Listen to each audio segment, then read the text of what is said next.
The premise of 100 Girlfriends is awfully tedious and extremely vulnerable to repetition, all while being horrendously constraining. Everything about it sets itself up for catastrophic failure, or rather, it should have set itself up for a catastrophic failure. The pitfalls seem so obvious, yet it somehow realizes this fact and finds all these solutions to bypass this outcome. 100 Girlfriends is such a weirdly impressive little thing. It's a hugely self-aware piece that knows exactly what it wants to deliver and how it wants to do it, and it does so with an extraordinary amount of confidence. Having read this script over, it felt a little embarrassing to be gushing this hard about an anime called The 100 Girlfriends Who Really, Really, Really, Really, Really Love You, but I really do mean it when I say that this is one of the most weirdly impressive works I've ever seen. This comes with a massive caveat, though, which is that I think the genre label is a bit disingenuous. Sure, there is romance here, but I'd say that the ratio of romance to comedy is something like 10 to 90, and even that might be a little too generous. The point is that if you're going into this expecting something that takes its romantic side seriously, then this might not be what you're looking for. I'd say that the best way to approach this anime is to treat it pretty much entirely as a comedy with a pinch of romance sprinkled in there. I think having this knowledge beforehand is vital for reevaluating expectations and making sure you're going into it knowing exactly what it is. This is your spoiler warning, by the way. We're going to be talking about both Season 1 of the anime as well as the manga. As of this video, there's 162 chapters of the manga, so anything before that is prone to being spoiled here. The best thing about this entire anime is in its construction. It's never enough to just have an interesting or cool premise to something. Its concepts need to be executed well to ensure that there's something actually substantive there besides your elevator pitch, and I think this anime absolutely nails it thanks to the fact that it's entirely aware of how fragile its own concept is. The premise of the anime is rich with opportunities for failure simply because of how tedious it sounds from the beginning, trying to juggle 101 different characters at once, and this is before we even factor in any recurring side characters, makes it seem absolutely prone to pacing issues and imbalanced writing where some, if not most, of the characters are inevitably going to get less time put into them, making them feel more hollow as a result and leaving the story riddled with holes. But the anime takes a number of measures in order to fully prevent these issues from manifesting, and it's also done a wildly successful job at it. These measures can largely be sorted into three categories. 1. An extensive amount of effort placed into trimming down the story. 2. The extreme nature of every character and the tropes they slot into, and 3. A complete and utter disregard for believability. Of these three categories, 2 and 3 feel significantly more impactful, but this is due in part to them being a lot more noticeable. The effort placed into trimming down the story is just something that's naturally integrated into the story loop and never feels like a particularly explicit effort being taken. But without this, I think we'd absolutely be looking at a horrendously tedious final product. By far and away the most important component to this is the setup with the God of Love at the start, where all 100 of the soulmates will instantly fall in love at first sight. It's very much straight to the point and completely skips the process of boy and girl interacting for the umpteenth time and having to do all that developing feelings nonsense. First of all, there's 100 of these girlfriends that we need to meet and greet, and having to do this process for all 100 of them sounds boring beyond a belief, no matter how hard you try to spice up every single one. But more importantly, it also cuts out all possibilities of the anime falling into a trap that romance as a genre can stumble into, that being the story indefinitely stalling out the climax of the romance. Every single time a new girlfriend is ready to enter the ring, we're always placed moments before the climax, so that the wait doesn't have to be long. This fact is going to be an issue for some people, after all. Killing off the emotional growth component of the relationship does mean you're excising a very important piece of a romantic relationship's arc. This is why I put the caveat at the start of the video. It's important to treat the relationships in 100 Girlfriends differently from those you would see in other romance pieces, because 100 Girlfriends treats its own relationships differently from those you would see in other romance pieces. It's just necessary here in order to ensure that the story's pacing never suffers as a result of its own premise. It's not a huge deal for me, and I don't think of the dynamics as any lesser because of it, and as you can probably tell, I actually kind of like it a lot. It helps provide a backbone for a lot of the other critical components of the series to be attached to. To a much lesser degree, the fourth wall breaks contribute to the consistent trimming of 100 Girlfriends. There's quite a bit of it present throughout the entirety of it, and while it's used a lot for comedy, it does like to pop up here and there to act as an excuse for accelerating through any bits that could be tedious. Episode 4 is probably the most prominent example of this, where any moment of the story being in danger of having to show old maid gameplay is skipped right over. And while this might not exactly fit into the category of trimming the story, it's also very important to mention that 100 Girlfriends lives or dies by its episodic format. There's very few, if any, long-running plot threads. Most chapters stand as entirely isolated little episodes. Even the longest of arcs run maybe 3 chapters at most, and the most that we ever get in terms of continuity is a cute reference back to an old chapter every now and then. This episodic format is kind of the most important thing that keeps the pace moving at all times because it provides the guarantee that no plot point will ever overstay its welcome and become stagnant. And while this feels like a good moment to transition into the third category of complete and utter disregard for believability, the second category of the extreme nature of every character and the tropes they slot into is also required to make sure everything comes together full circle. The extreme nature of every character and the tropes they slot into means that the cast is guaranteed to be wildly varied. The sole exception to this is that everyone really loves Rentaro, and he loves them back too. Yay!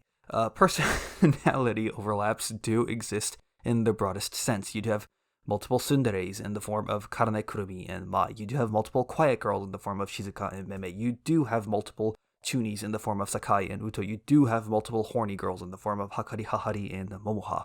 But it'd be a real stretch to say that the characters that fall into these respective personality buckets are all the same within their own buckets. Each character revolves around a different personality trait and or gimmick that's taken to the extreme, and there is a wild amount of variety present here in both departments. The overlaps that do exist are only really noticeable when the series itself goes out of its way to point it out, like any jokes or entire chapters where it specifically calls out the 3 tsunderes or the 3 ladylike girlfriends or the 3 complete and irreversible degenerates.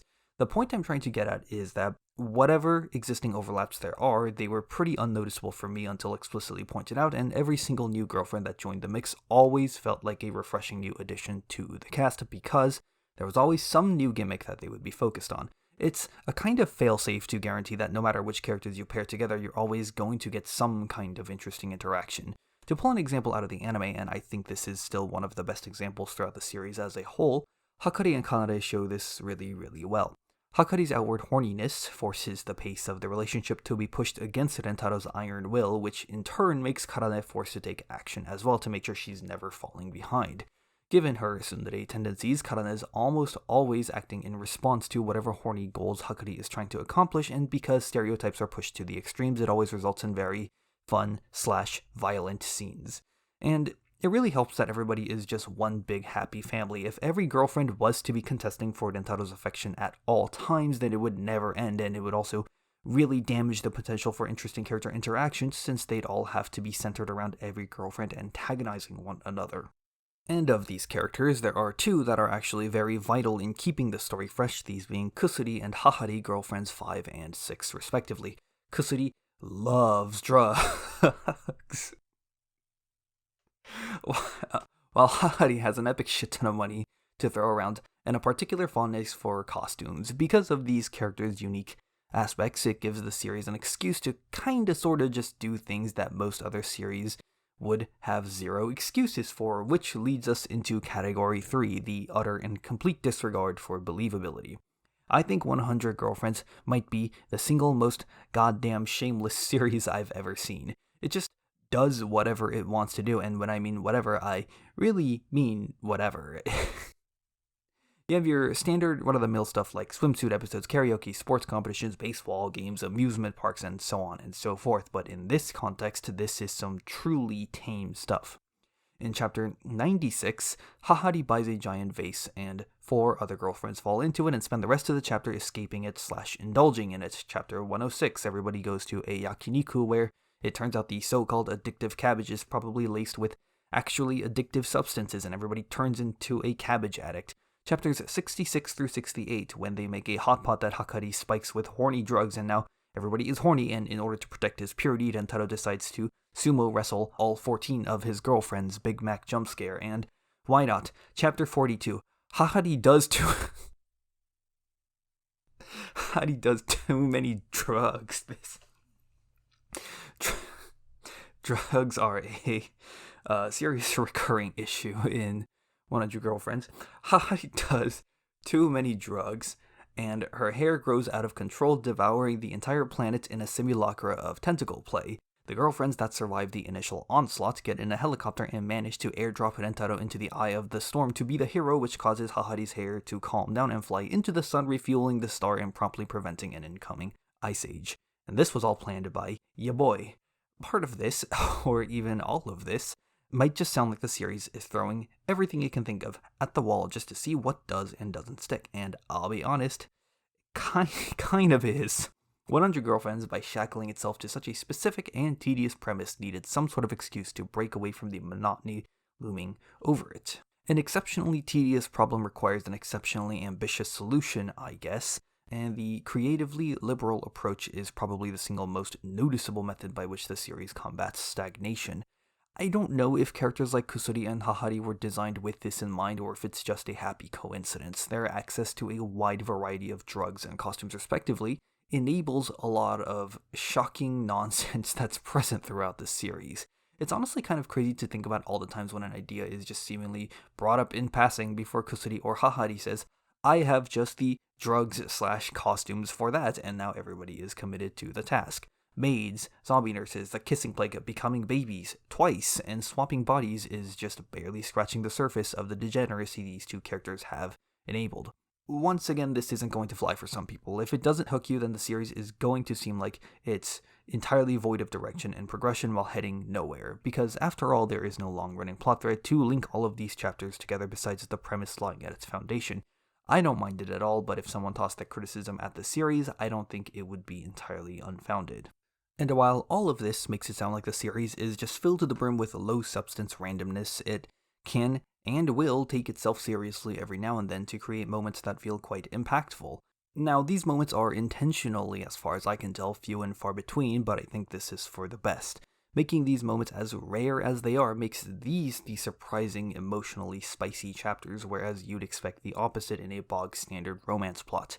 Sometimes it almost feels like the entire series is built around these moments with how deliberate their placements and content feels. The light show in chapter 113 is my favorite chapter in the whole series for this very reason, but other chapters like confronting Shizuka's mother in 135 and the ending of 48 where Rentaro tells the truth about his feelings to Karane are really high up there for me too, once again due to the sincerity in these chapters feeling so much more meaningful because these are the exceptions, not the rule. And that about does it for a broader look at 100 Girlfriends as a whole. For a series I feel so incredibly positive about, this is a rather short video. After all, there's been longer videos that I've made in the past about things I feel nowhere near as enthusiastic about. This mostly boils down to two simple reasons.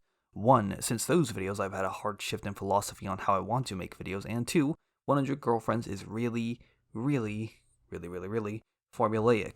There's a very steady rhythm in how these chapters are structured. A girlfriend will be introduced in one chapter where she and Rentaro will fall in love and confess their feelings for one another. In the next chapter, the new girlfriend will be introduced to everyone else, and some event will take place that centers around the newest girlfriend. This event can sometimes last a few chapters. Go a handful of chapters after that, which rotate through various girlfriends in various scenarios before the cycle repeats itself. Anything that you can say about one of these cycles can pretty much be said for every other cycle. The anime doesn't follow this formula to the T because the girlfriend count isn't quite high enough to take extended breaks from introducing new ones, but it's very noticeable in the manga. Anyways, since this video is apparently so short, let's be a good YouTuber and pad it a little by listing off a few of my favorite things. My favorite girlfriends are, in no particular order, girlfriend number 9, Mei, girlfriend number 19, Ako, and girlfriend number 21, Momoha. I don't know how she keeps doing it, but Mei always seems to find herself in some of the funniest bits in the entire series. I like her date chapter a lot as well, and her referee hat is very funny. There's something about Ako's perpetually content expression and lackadaisical speech patterns that just fills me with the best vibes. I don't know what it is, I just get good vibes from looking at her goof around on the page. Momoha's also just very funny, and I really like the idea of an ethics teacher whose entire code of ethics is, don't be like me. But the few moments in which she shows a bit of actual clarity and spits some fire ethics have all been really thoughtful and gives her character a nice level of depth to it. The light show in chapter 113 is my favorite chapter, and it's also the best example of this aspect of Momoha.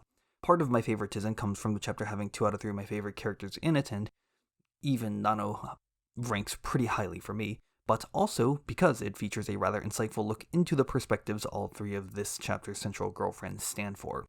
Chapters 134 and 135, where Nintendo confronts Shizuka's mother, is also a standout set of chapters in the series due to the fact that these are some of the most humorless, serious chapters. 134 has some jokes in it, but 135 is entirely serious from start to finish, and I think both of these chapters handle themselves really well. It tackles a more serious topic with the necessary gravity, and everything all of the characters say feels quite thoughtfully put together, and it's a good look into a fairly complicated relationship between Shizuka and her own mother. I also quite like the role Nano plays in these chapters, as well as the faults in her own personality she recognizes.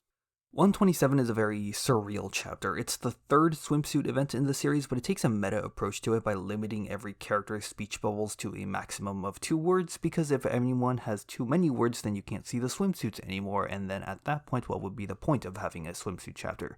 The entire chapter consists of no substantive dialogue, and it just feels like words being haphazardly smeared across the pages. There's a very hollow and liminal feeling to the entire chapter that makes it very eerie, but also very memorable. 100 Girlfriends ends up being a strangely complex final product that has actually a lot more thoughtfully put together than it seems on the surface. I'm honestly kind of stunned at how good it is. Of course, I'd be remiss if I didn't point out some of the most obvious concerns about the series, which all revolves around sustainability. As it stands, the series is 27 girlfriends deep, and I think it's done a great job of it so far. It shows no signs of stagnation, but we still do have 73 more girlfriends to go. As much as I love the series as it stands, there's still a lot more of it that it needs to get through, and who's to say that it won't become stagnant and repetitive after a while. Part of me wants to just go ahead and say that I have faith that it can do it, because I kind of do, but I also need to keep things a little real. It feels like a bit of a downer way to end the video, but please never forget that I really, really, really, really, really love 100 Girlfriends. Thank you for watching. If you enjoyed this video, then please consider liking it and maybe even subscribing to the channel, as every little bit goes a long way. And with that, I will see you next time.